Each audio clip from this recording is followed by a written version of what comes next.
Welcome again to It Doesn't Take a Genius, conversation with introspective perspectives and pithy points of view. Here are your hosts, my friends, Max and Marty. I think that's Mark and Mike. Yeah, whatever. Ramsey! Hey, Marshall, how are we today? I'm fantastic, sir. I'm here in rough restart to this whole podcast here, but we're recording now, by golly. Oh yeah. That was our biggest take two ever. It was like half second in and started over. So yeah, for all intents and purposes, this is live as usual. So yeah, right. I'm coming to you from my home library, and where are you at? I appear to be in a museum, but it's actually the Waldorf Astoria. Yeah, just name drop that to feel fancy. Yeah. So, la-ti-da. I hope your robe is scratchy. thank you. Yeah, and your slippers don't fit. Yeah, first world problems. Yeah, that's right. That's exactly right. So another episode of Workplace Book Club, or Guys with Outlooks with Books. With books. What are we diving into today? Well, it's funny because you and I have talked about this off air, I guess you'd say, a few times. And one of the things that came up was that we both really did not enjoy reading Charles Dickens' Great Expectations. Yeah. You had personal animosity about it. And I remember in 8th grade having literally a nightmare about how bleak and awful Pip's life was, the main character. And, it doesn't matter for the podcast, but there's this character, Miss Havisham, that she sits around in the yellowing wedding dress of her youth. She was a jilted lover, and just as her life has gone to pot, and she's bitter and she manipulates people, and just the whole thing just seems so awful and depressing.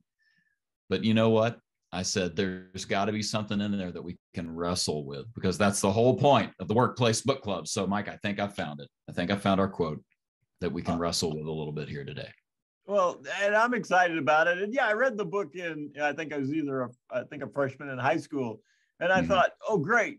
Here's another guy that doesn't do any good with the ladies. Right? This is, I'm living this life. I don't need to read this guy's life. Yeah. Oh, why read about it? Yeah. Yeah. It's just doubling down on my misery at this point. That's a fair statement. Statement. All right. So let's hear this passage. Yeah. So here's the quote, and I'm going to give you very little setup because I don't want to let the plot get in the way of just getting the nugget of this quote. But basically, the main character, Pip, it's a long story. He's come into some money. He's elevated his station in life, and he's basically saying goodbye and casting aside a blacksmith who I believe is his brother-in-law that helped raise him. He was an orphan, and he's a little bit ashamed of Joe the blacksmith, and he's going another direction in life, and is sort of saying goodbye. So on his way to the stagecoach, he cries. He just breaks down and cries. And so then we get this quote. And so here, all of that is just to say he was ashamed of himself to some degree and started crying. And we get this quote. Pip says this: "Heaven knows we need never be ashamed of our tears, for they are rain upon the blinding dust of earth, overlying our hard hearts. I was better after I had cried than before, more sorry, more aware of my own ingratitude, more gentle." So I'll read that one more time. Heaven knows we need never be ashamed of our tears, for they are rain upon the blinding dust of earth, overlying our hard hearts.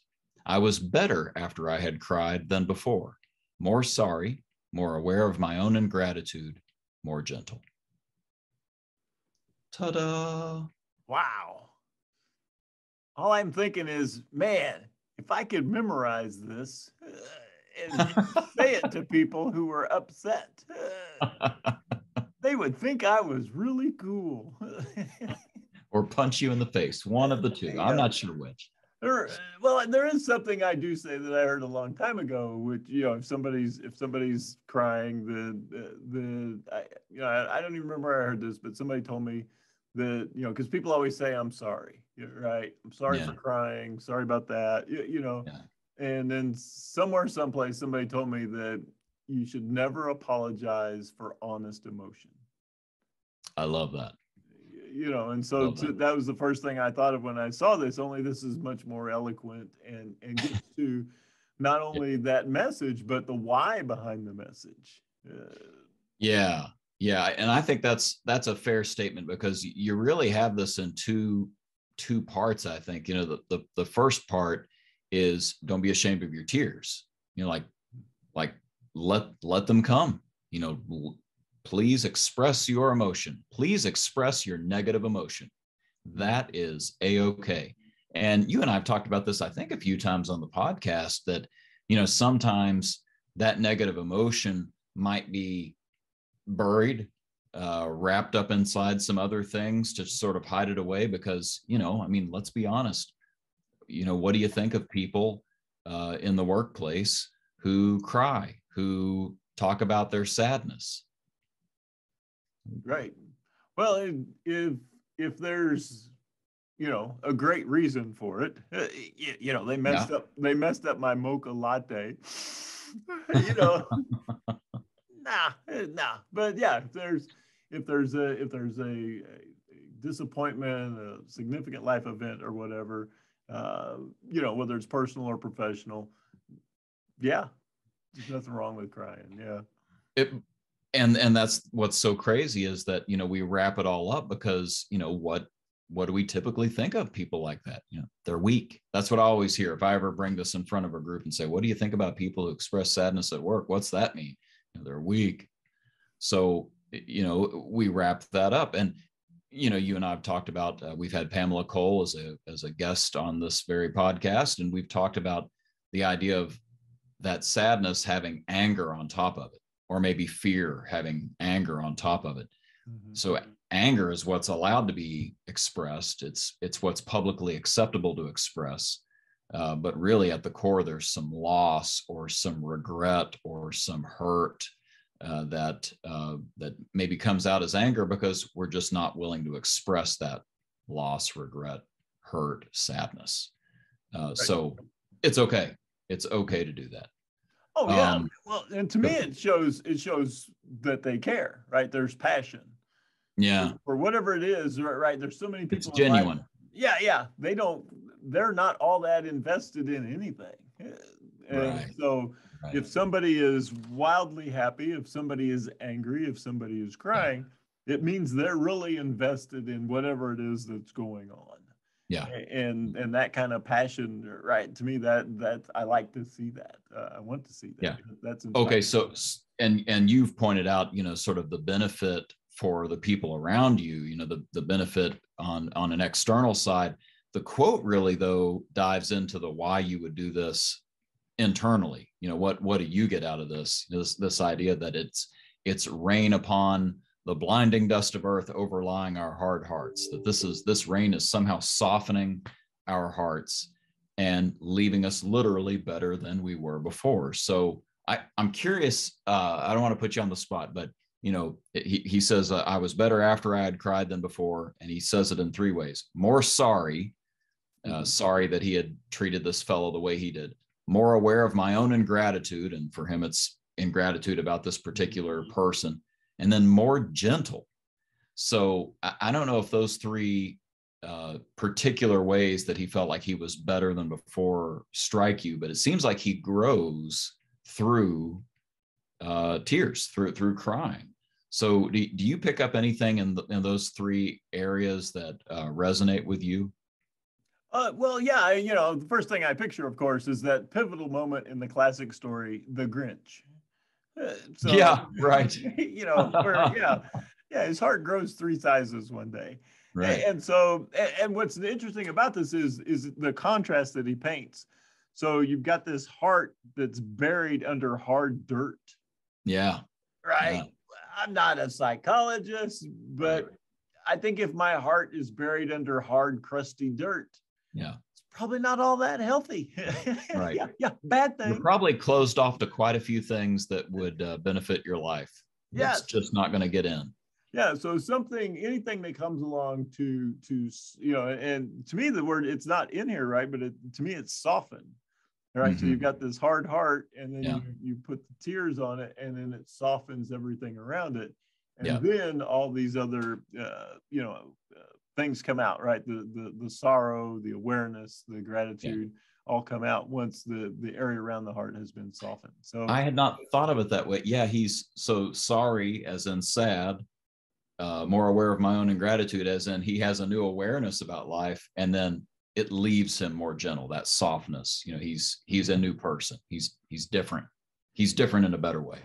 yeah, his heart has been uncovered to some extent, right? Which should allow him to connect with people, be more empathetic. Yeah, everything that would come with that. Right. And so, and you hear this in, expressions, right. You don't have a good cry if you keep it all bottled up. It's just gonna eat at you. Things like that. And so, in a much more eloquent form, right? He's saying, sometimes you need to let these emotions out, or they're just gonna eat you up. So, have you seen the new Apple Watch commercials where it's I guess it's like Siri's voice calling the emergency services and saying, the owner of this iWatch has had a bad fall. They're not responding.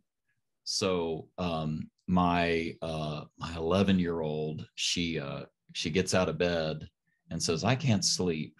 I'm thinking about forests. I'm like, well, go think about forests in your bed. Okay, go to bed.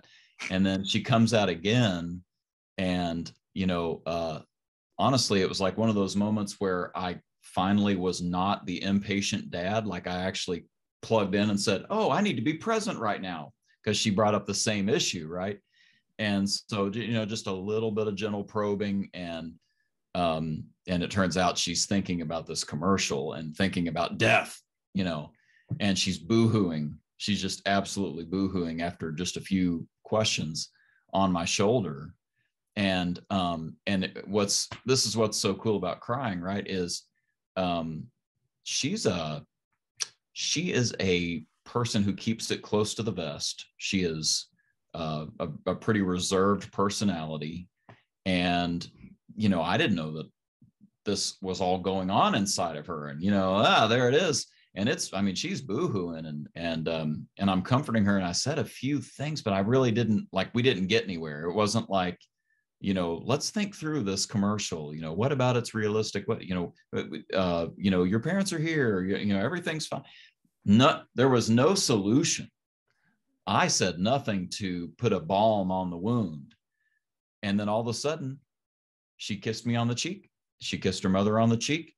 And she had a smile on her face, and she went to bed like she didn't even say anything. just the tears. This was like a week ago, so it's on my mind as you talk about, sort of there's a benefit here. Yeah. When she let it out, right? Yeah. And or in this case, it sounds like she let it go. And when she let it go, and the tears flowed, and then she knew you were there for her. Yeah. There was nothing you could do. We're not sure where this forest is or where that person's laying, but you were there to listen. And I'm a kid. I'm gonna go back to sleep. Right. That's it. That's it. Name the emotion. Name what's going on, and it's just amazing when you name something, you can have authority over that thing. Oh yeah. Well, I talk to managers about this all the time, right? So we know that the vast majority of time when somebody's struggling at work, it has nothing to do with work, right? There's something going on in their personal life, family, something's going on, and it's showing up at work as far as change in performance and things like that.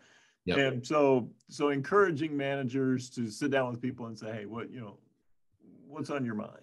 Right. What's going on here? I know something's changed. Mike, I don't know how to tell you this, but my doorbell is ringing. I'll be your turn down service. Nice. That's probably right. Right. Oh, just rub it in our faces. Yeah. No, I'm okay now. I'm okay. Yeah, thank you. What? You only got one kind of chocolate on your pillow? You cannot live with these conditions. Yeah. Oh, life's tough. Life is rough. Yeah. You're going to have to, now you realize you'll have to close your own drapes. Yeah. Well, this is hard. And And also turn on the television to the hotel promo channel. That's the other thing they do, I've noticed. Oh yeah, yeah. Well, it's got the soothing music at night, so you get the drapes closed, the music, the bed's turned down. Oh, I haven't had any music. Oh, I They didn't didn't do know the that. music. Oh, Yeah. you've been robbed. What are you paying for that room? But No yeah, comment. it is. You'll get used to it very quickly. Well, Yeah. now that we've really like broken the stride of this entire conversation, I feel like probably we should wrap it up. In fact, maybe what we should do is should I just say something right here that you know, like we'll cut an edit out and say, you know, hey, now that we're back after Mark's big doorbell event, you know, like we could do that.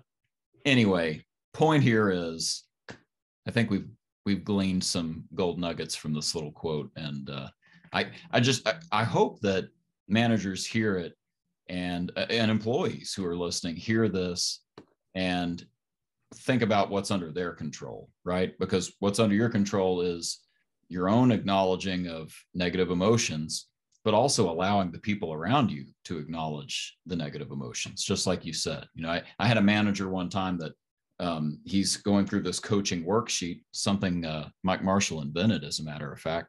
And he gets like to question 2, and he's talking to this guy and just realizes like, oh, this guy has a personal thing going on. Like he's really hurting.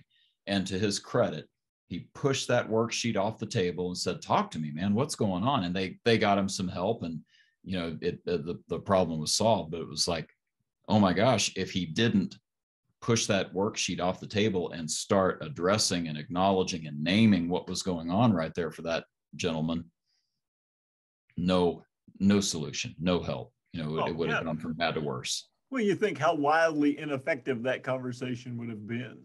That's right. We'd have gone through the motions of talking about the bogus, superficial issue. Right. Right. And never address the underlying cause. And therefore, nothing gets better, nothing changes. And in some ways, you might actually push the person away from you. Yeah. Yeah. Well said. By not recognizing that, yeah, there was another conversation to be had here. That's right. That's right. Well, great. I'm glad we tackled our demon here, you know, that we went there and did Great Expectations, the book that was unhappy for both of us, and found some good here. So that's nice. That's no, this was, yeah, a wonderful passage. And like, yeah, I've heard it expressed, but in many different ways, but never this eloquently. Yeah. Yeah. Dickens is good. No doubt about it. Yeah. So he's got some writing skills. Yeah. He does. You know who else has written a number of really good zingers is Mr. John Wolfe, our fabulous announcer. So I think it's time to turn it over to him. Take it away, Mr. So go ahead and tweet that, or share it any other way you want. As always, there are no rights reserved, no trademarks, no copyrights. Share it if you want to. And join us next time on It Doesn't Take a Genius.